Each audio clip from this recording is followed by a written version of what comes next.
درود پڑھے محمد آل محمد پر ایک مرتبہ. علی کی دعا پوری ہوئی. 3 بیماریوں میں منکر ولایت کو اللہ نے مبتلا کر دیا. پہلی بیماری، اس کے شکم میں آگ بھر گئی. توجہ محترم، منکر ولایت کا انجام دیکھیے. پہلی بیماری، اس کے شکم میں آگ بھر گئی. دوسری بیماری، اس کے جسم پر سفید داغ نمایاں ہو گئے. تیسری بیماری، وہ نابینا ہو گیا. اب پتہ چلا کہ جو ولایت علی کا منکر ہوگا دنیا سے نہیں جائے گا جب تک ان 3 بیماریوں میں مبتلا نہیں ہو جائے گا. درود پڑھے محمد آل محمد پر.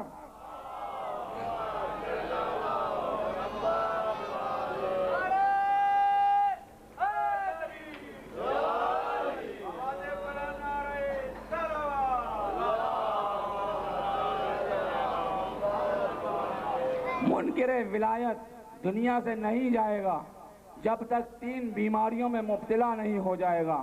پہلی چیز یہ کہ زندہ رہے گا لیکن گرمی میں مبتلا رہے گا. دوسری بیماری یہ جسم پر سفید داغ نمایاں ہو جائیں گے. تیسری بیماری یہ کہ دنیا میں بھی اندھا ہوگا، قیامت میں اٹھایا جائے گا تو وہاں بھی اندھا ہوگا. درود پڑھے محمد آل محمد پر. یہ ہے منکر ولایت علی. من کنت مولا ہو فہذا علی مولا. کسی نبی کو نبوت نہیں ملی جب تک علی کی ولایت کا اقرار نہیں کر لیا. کسی کو شہادت کا درجہ نہیں ملا جب تک علی کی ولایت کا اقرار نہیں کر لیا. کسی کو منصب صدیقیت نہیں ملا جب تک علی کی ولایت کا اقرار نہیں کر لیا. اور آج جس سلسلے کی یہ مجلس ہے وہ بھی جب نیشا پور آئے تھے تو انہوں نے بھی یہ کہا تھا لا الہ الا اللہ حسنی فمن داخلہ حسنی آمنا من عذابی. لا الہ الا اللہ، اللہ نے فرمایا میرا قلعہ ہے، جو اس قلعے میں داخل ہو جائے گا وہ میری امان میں آ گیا. ومن داخلہ حسنی، جو میرے قلعے میں داخل ہو جائے وہ امان پا جائے گا. وَأَنَا مِن شُرُوطِهَا بِشُرُوطِهَا، اور اس کی ایک شرط ہے ولایت علی کا اقرار کر لینا. درود پڑھ دیے محمد آل محمد پر.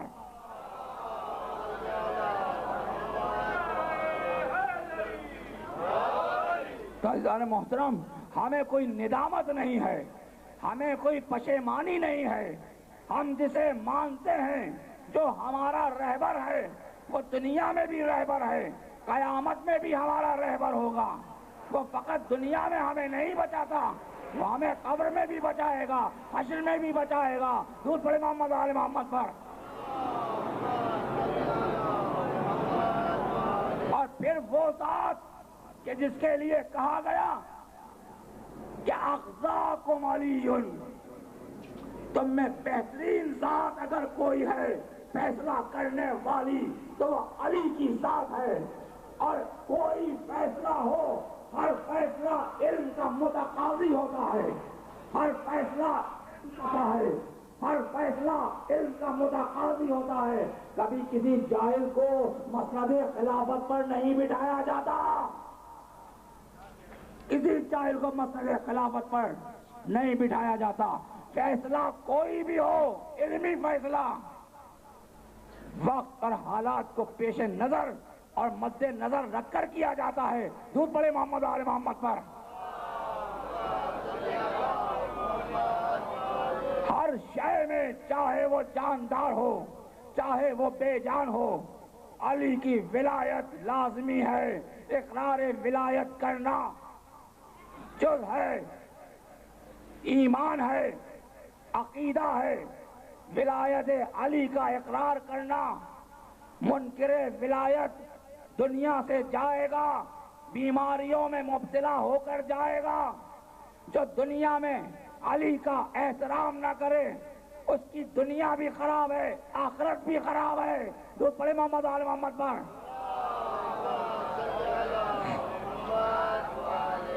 ایک مرتبہ اور بابا سے بلند درود پڑھ دے محمد آل محمد پر.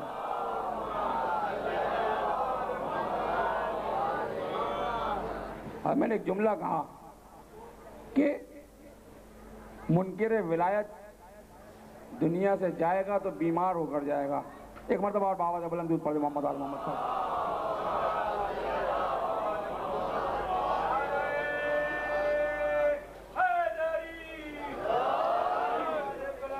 محترم،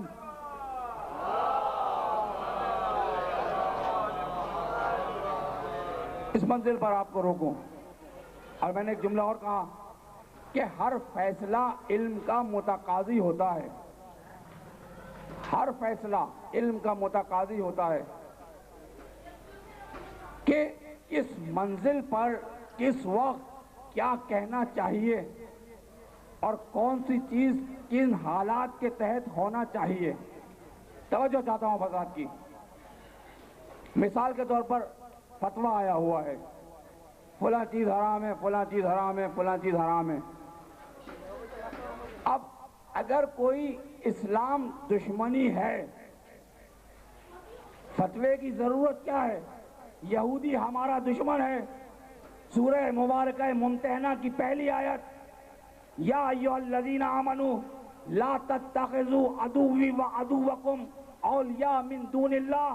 اے ایمان لانے والو، میرے اور اپنے دشمنوں کو دوست نہیں بناؤ. سورہ مبارکہ ممتحنہ کی پہلی آیت ہے. اب جب قرآن نے فیصلہ دے دیا کہ یہودی اللہ کا بھی دشمن ہے، عیسائی اللہ کا بھی دشمن ہے، تو پھر جو اللہ کا دشمن ہے وہ ہمارا بھی دشمن ہے. جب ہمارا بھی دشمن ہے، اللہ کا بھی دشمن ہے، تو پھر اس سے اتحاد کیسے ہو سکتا ہے؟ لیکن مقام فکر یہ ہے کہ کیا چھوٹی چھوٹی چیزوں پر پابندی لگا کر کیا آپ یہودیت اور عیسائیت کو مفلوج کر سکتے ہیں؟ نہیں کر سکتے. اگر یہودیت اور عیسائیت کو مفلوج کرنا ہے تو پھر سارے اسلامی ممالک قرآن کی اس آیت پر عمل کریں کہ یہودی اور عیسائی اللہ کا بھی دشمن ہے، مومن کا بھی دشمن ہے، تو پھر ان کو تیل کی سپلائی بند کر دی جائے. ہے نا توجہ؟ جتنے اسلامی ممالک میں تیل پایا جا رہا ہے، تیل نکالا جا رہا ہے، وہ سب کا سب کہاں فروخت ہوتا ہے؟ ہے نا مقام فکر؟ آپ اگر یہودی اور صہیونی طاقتوں کو مفلوج کرنا چاہتے ہیں تو پھر آپ تیل کی سپلائی بند کر دیجئے. تمام اسلامی ممالک متفق ہو جائیں کہ کسی یہودی کو، کسی عیسائی کو اسلامی ملک سے تیل نہیں جائے گا. جب تیل نہیں ہوگا تو کتنے دن کا ذخیرہ وہاں پر ہوگا؟ کتنے دن تک ان کے کام آئے گا؟ ایک وقت تو آئے گا کہ امریکہ کے جہاز اڑ کر پاکستان کہاں سے آئیں گے جب تیل نہیں ہوگا؟ ہے توجہ؟ بھائی اسرائیل لبنان پر حملہ کہاں سے کرے گا جب تیل نہیں ہوگا؟ لیکن ہم تو خود ان کی مدد کر رہے ہیں. تو کیا چھوٹی چھوٹی چیزوں کی پابندیوں سے کیا ہم انہیں مفلوج کر دیں گے؟ ناممکن. دنیا میں نمبر 1 تجارت پر یہودی ہے، مسلمان نہیں ہے. مسلمان تو بیٹھا ہوا ہے، آرام سے کاروبار نہیں کرتا، آرام سے بیٹھا ہوا ہے. مسلمانوں کو تو نماز کی بھی فکر نہیں ہوتی، جس کے لیے اقبال نے کہا تھا کس قدر تم پہ گرا صبح کی بیداری ہے، ہم سے کب پیار ہے، ہاں نیند تمہیں پیاری ہے، تب آزاد پہ قید رمضاں بھاری ہے، تم ہی کہہ دو یہی آئین وفاداری ہے. بھائی پہلے مسلمان تو اللہ کا ہو جائے، پہلے آپ تو متحد ہو جاؤ. جب آپ متحد ہوگے پھر آپ کسی کا مقابلہ کر سکتے ہو. جب آپ میں اتحاد نہیں ہے، اسلامی ممالک میں اتحاد نہیں ہے، تو پھر آپ دنیا کا مقابلہ کیسے کرو گے؟ درود پڑھیں محمد آل محمد پر.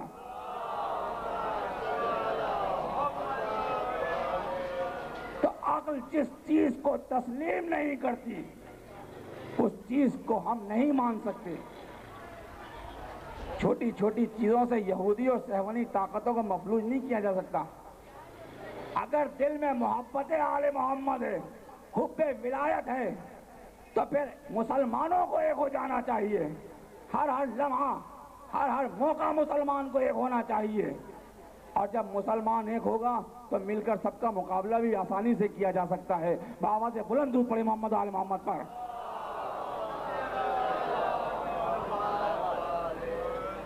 لیکن ہم میں اتنا پاور تو ہو.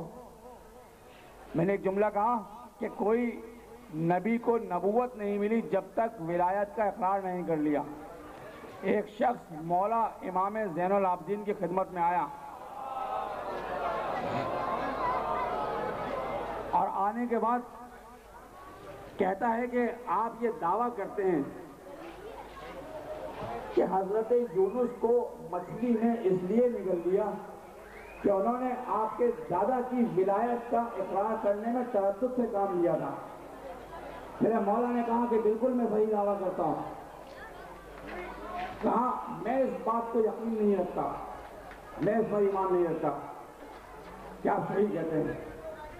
مولا نے کہا کہ جس مچھلی نے جناب یونس کو نگلا تھا, اگر اس مچھلی سے تمہاری ملاقات کرا دوں تو پھر تم ایمان لے آؤ گے؟ کہا ہاں, اس صورت میں ممکن ہے کہ میں آپ کی بات مان لوں, آپ کا دعویٰ تسلیم کر لوں. ثاقب ہے اس روایت کا محمد ابن ثاقب. محمد ابن ثاقب امام زین العابدین کی خدمت میں بیٹھا ہوا ہے. مولا نے خادم کو بلایا اور خادم کو بلا کر کہا کہ 2 پٹیاں لے کر آؤ. محمد ابن ثاقب اور جس شخص نے دعویٰ کیا تھا کہ آپ غلط بات کرتے ہیں, دونوں کی آنکھوں پر پٹی بنوائی اور مولا نے کہا کہ جب تک میں نہ کھولوں اس وقت تک پٹی آنکھوں سے کھولنا نہیں, جب تک میں نہ کہہ دوں. کہا ٹھیک ہے مولا. کچھ دیر گزری تھی, کچھ لمحہ گزرا تھا کہ ایک مرتبہ چوتھے امام نے کہا آنکھوں سے پٹی کھول دو. محمد ابن ثاقب کہتا ہے اب جو ہم نے آنکھوں سے پٹی کھولی تو ہم نے اپنے آپ کو ساحل سمندر پہ بیٹھا ہوا پایا. ساحل سمندر پہ بیٹھا ہوا پایا. ابھی کچھ دیر پہلے ہم مولا کے گھر میں تھے, اب ہم ساحل سمندر پر بیٹھے ہوئے ہیں. مولا نے دیکھا, ایک آواز دی, کچھ مچھلیاں برآمد ہوئیں. مچھلیاں برآمد ہوئیں, ایک بڑی مچھلی بیچ میں برآمد ہوئی اور برآمد ہوئی کہتی ہے السلام علیکم یا فرزند رسول, ہمارا سلام آپ پر ہے فرزند رسول. اب یہ دونوں جو مولا کے ساتھ بیٹھے ہوئے راوی محمد ابن ثاقب اور وہ شخص جو دعویٰ کر رہا تھا, دونوں بیٹھے ہوئے ہیں. مولا نے کہا کہ یہ ہے وہ مچھلی. مچھلی سے کہا تیرا نام کیا ہے؟ کہنے لگی میرا نام نون ہے.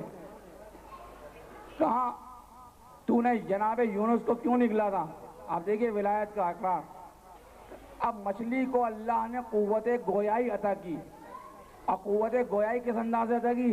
مچھلی کہتی ہے فرزند رسول میں نے یونس ابن متا کو اس لیے نگلا تھا کہ انہوں نے آپ کے دادا علی کی ولایت کا اقرار کرنے میں تردد سے کام لیا تھا, تو اللہ نے مجھے حکم دیا کہ اے مچھلی یونس کو نگل لے. تو میں نے مچھلی کہتی میں نے نگل لیا. کہا پھر یونس آزاد کا ہوئے؟ کہا جب اللہ کو یقین ہو گیا کہ یونس نے ولایت علی کا اقرار کر لیا تو اللہ نے مجھے حکم دیا اور حکم دے کر کہا کہ اس نے ولایت کا اقرار کر لیا ہے, اب تو اس کو اگل دے. تو میں نے اگل دیا, ادھر میں نے اگل دیا اور پھر مچھلی چلی گئی. مولا نے کہا پھر اپنی آنکھوں پر پٹی باندھ لو. پھر آنکھوں پر پٹی باندھ لی گئی. مولا نے کہا پٹی کھول دو. اب جو پٹی آنکھوں سے کھولی تو کہتے ہیں کہ ہم مولا کے گھر میں بیٹھے ہوئے تھے, مولا کے گھر میں بیٹھے ہوئے تھے.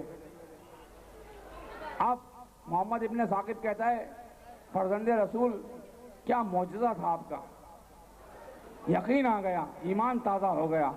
لیکن کیا یہ شخص جو دعویٰ کر رہا تھا اور کہہ رہا تھا کہ آپ سچ نہیں کہتے, کیا یہ بھی اس دعوے پر ایمان لے آیا؟ تو مولا کہتے ہیں کہ خود جا کر پوچھ لو. وہ شخص پہلے ہی جا چکا تھا, یہ بھاگے گئے اور جا کر کہتے ہیں کہ تم اس بات پر اس دعوے پر ایمان لے آئے. تو کہنے لگا یہ تو بنی ہاشم کے گھرانے کا پرانا جادو ہے, بنی ہاشم کے گھرانے کا. ایک مرتبہ درود پڑھے محمد آل محمد پر. بس عزاداران حسین, وقت کی کمی کو مد نظر رکھتے ہوئے کہ امام رضا علیہ السلام کی شہادت کی مجلس اعزا برپا کی گئی. وہ امام کہ جو زندہ تھے, ظاہری طور پر موجود تھے, تو بھی عطا کرتے تھے، آج دنیا میں ظاہری طور پر نہیں ہے تو بھی عطا کرتے ہیں، اور اس انداز سے عطا کرتے ہیں اپنے چاہنے والوں کو، اس انداز سے عطا کرتے ہیں کہ جب زندہ تھے اور کوئی سوال کرتا تھا تو میرے مولا دروازے کے پیچھے سے اسے دیا کرتے تھے۔ کوئی سوال کرنے والا سوال کرتا ہے کہ آپ دروازے کے پیچھے جا کر سائل کو کیوں عطا کرتے ہیں، تو یہ میرے مولا نے بتایا کہ دروازے کے پیچھے جا کر اس لیے سائل کو عطا کرتا ہوں کہ اسے دیتے وقت میں اس کے چہرے پر ندامت کے آثار نہ دیکھوں۔ یہ ہے مولا کے دینے کا طریقہ۔ اور پھر آپ نے ارشاد فرمایا کہ پیغمبر اسلام نے ارشاد فرمایا، پیغمبر اسلام نے ارشاد فرمایا کہ چھپا کر دینا 70 حجوں کے برابر ہوتا ہے۔ درود پڑھیں محمد آل محمد پر۔ 70 حجوں کے برابر ہے چھپا کر عطا کرنا، آج کی طرح نہیں ظاہر بظاہر دکھا کر ریاکاری کے ساتھ دیا جا رہا ہے۔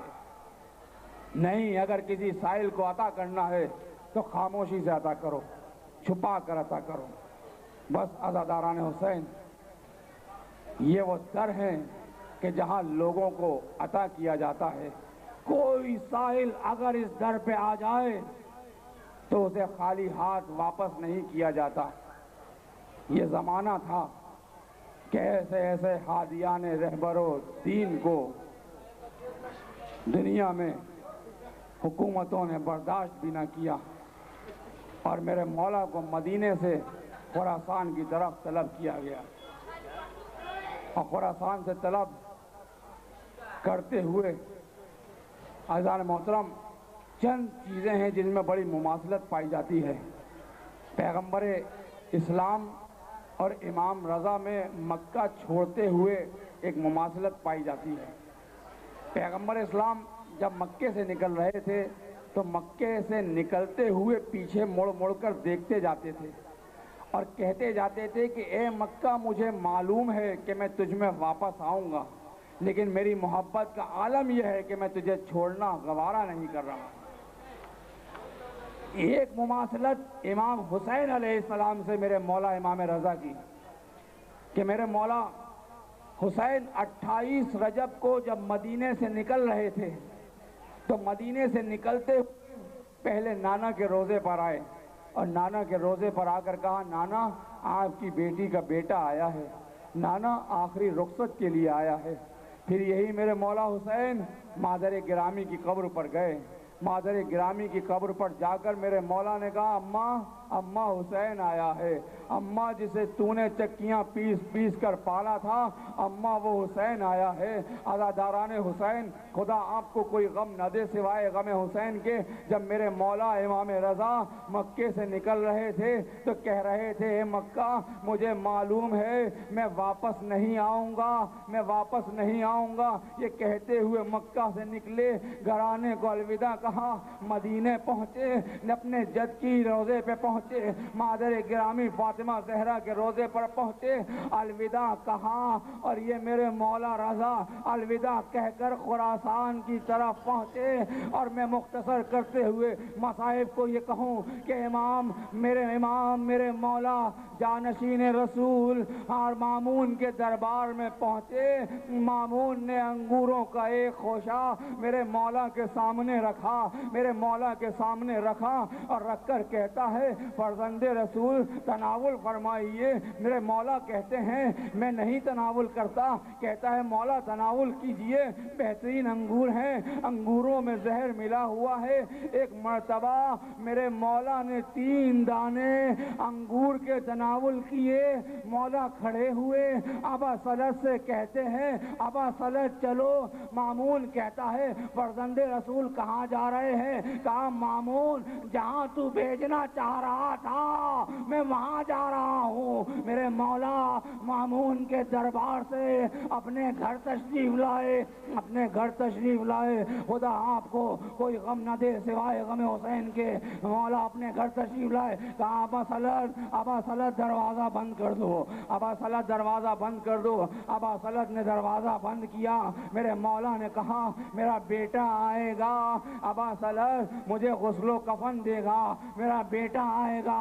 میرے مولا دنیا سے گزر گئے، میرے مولا دنیا سے گزر گئے، امام رضا دنیا سے گزر گئے، غریب الغرباء میرا پردیسی مولا دنیا سے گزر گئے۔ بیٹا آیا، بیٹا آیا، بیٹے نے آ کر غسل و کفن دیا، غسل و کفن دیا، بابا کا جنازہ تیار کیا۔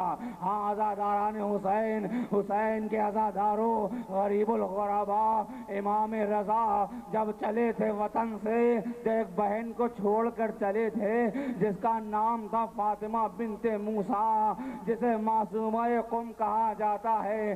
بھائی کی جدائی میں بہن پریشان تھی، بھائی کو تلاش کرتے ہوئے بہن چلی، مقام ساوا پر آئی، مقام ساوا پر آئی، آگر دیکھا سیاہ لباس میں ملبوس لوگ کھڑے ہیں، ارے کہنے لگی اے لوگوں کیا کوئی شہنشاہ مر گیا، کوئی بادشاہ مر گیا؟ ارے لوگوں کہا آپ کون ہیں؟ کہا بی بی نے میں معصومہ قوم، میرا نام فاطمہ بنت موسیٰ کاظم۔ اب جو سنا ایک مرتبہ لوگوں نے کہا بی بی آپ کا بھائی رضا دنیا سے گزر گئے، رضا دنیا سے گزر گئے۔ اتنا سننا تھا، اتنا سننا تھا۔ آخری جملہ عزاداران حسین، آخری جملہ، خدا آپ کو کوئی غم نہ دے سوائے غم حسین کے۔ ایک مرتبہ بی بی نے جب بھائی کی شہادت کی خبر سنی، بی بی نے یہ سنا کہ بھائی دنیا سے گزر گیا، ایک مرتبہ راوی کہتا ہے بی بی 17 روز زندہ رہی، دنیا سے گزر گئی۔ بھائی کی محبت میں میں کہوں گا بی بی آپ نے فقط بھائی کی شہادت کی خبر سنی تھی، ہائے بی بی ایک وہ تھی ثانیہ زہرا جس کے بھائی کا لاشا سر تن سے جدا ہو رہا تھا اور کہہ رہی تھی اے پسر سال، ارے میرا ماں جایا، میرا ماں جایا، شہید کیا جا رہا ہے۔ عزاداران حسین، آج غریب الغرباء کا ماتم کیا جا رہا ہے، آج غریب الغرباء کی شبیہ تابوت برآمد ہوگا۔ بیٹا آیا، بابا کا جنازہ تیار کیا، تیار کیا، کس شان سے بابا کا جنازہ اٹھایا۔ آئے سید سجاد، آئے سید سجاد، بابا کا لاشا کربلا کی ریت پر پڑا رہا، ہاتھوں میں ہتھکڑیاں، پیروں میں بیڑیاں، گلے میں خارطوں کے کاردار، ماتم حسین۔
المدد المدد مولانا